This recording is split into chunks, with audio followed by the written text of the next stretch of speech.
Good morning, Ms. Ramos. How are you doing Good today? morning, Miss Monroe. I'm doing good. How are Oh, you? that's wonderful to hear. I'm doing great. Thank you. So let's get started for our pre-lesson meeting. To get started, can you tell me a little bit more about your classroom context? Yes, so in my classroom, I have 24 students. I teach general education. It's a self contained classroom, and I teach multiple subjects.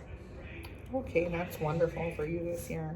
Can you tell me a little bit more about your students, like as far as demographics are concerned? Yes, so speaking of demographics, from those 24 students, 23 are consider themselves Latino Hispanic, and then I have one student who considers themselves Black. And then from the 23 students who consider themselves Latino Hispanic, they all speak Spanish at home. I have three students that are considered long-term English learners, bilingual in Spanish. And then I have one student who has an IEP. His eligibility is ADHD. Okay, that's wonderful that you're so well versed into knowing your students' backgrounds and language learning needs. Um, I'm hearing a little bit about their language learning needs. Speaking of which, can you share with me some assets in that area that you observed within your classroom? Well, I've observed that my students feel, with practice, lots of practice, my students now feel confident and sharing and expressing their ideas, specifically their mathematical thinking during math lessons. Okay. Um, it's wonderful to know that your kids are exploring in the area of math to apply all that new learning into the real world. That's an asset. And let's keep that in mind as we're debriefing and speaking about our future lesson that we are going to be discussing. Um, as we think through this lesson, can you tell me about the lesson itself that I'll be observing so I can make sure and see what I'm looking for, the look fors? Yeah, so this lesson is an extension lesson for multiplication, decimal multiplication. It's part of our number system base 10 unit. Students are learning decimal place value and math operations with decimals. So as regards to the structure of the lesson, I will begin first by using the Degreed protocol. After that, students will use peer collaboration and use math tools as they solve the story problem. Then they're gonna use their math graphic organizer to independently work on problem solving. And then as a final product, I'm expecting them to accurately solve the math problem, as well as use appropriate math vocabulary to explain their reasoning and explain their mathematical thinking. Okay, that sounds great. It sounds like I can't wait to see your lesson.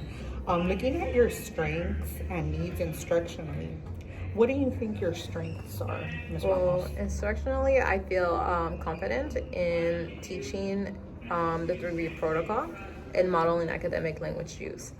I also feel confident in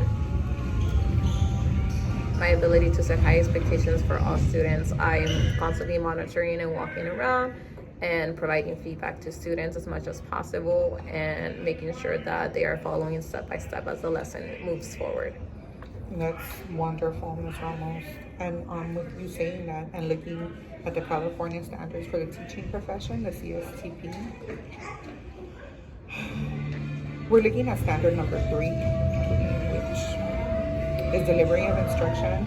Is there a specific element that you'd like us to focus on for this lesson? Yeah, so I would want to focus on element 3C, which is to provide standard-based projects, assignments, and activities. As I develop my teaching craft, I want to ensure that my instruction is differentiated, that I am appropriately scaffolding, but as well as challenging students to better target standard-based objectives, standard-based objectives. Perfect.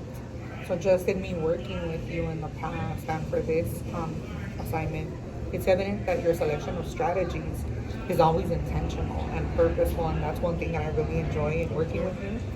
You're always giving students agency and their strategy choices to accommodate to their needs, their diverse learning needs, and instructional needs. This is closely aligned with teaching standard 3 element 3C1, which is all about standards aligned learning activities to cognitively engage students in the lesson. And where do you think that you would kind of fall if you were doing like a self-assessment of you as an educator, where would you place yourself on this standard on a scale per se? I believe I would fall under effective. I try my best to cater to students and making sure that I'm meeting their learning needs. Perfect.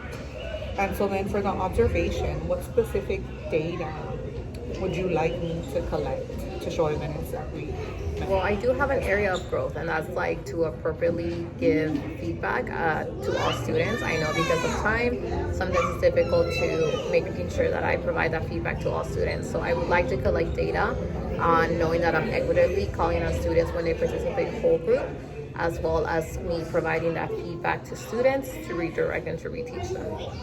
Okay. Thank you, Ms. Ramos. And You're I can't welcome. wait to, I know I'll collect a lot of evidence and that the students will meet the standards. I'm very confident. And it'll be a great collaboration Thank you so much. to work together. And have a great week. Thank you.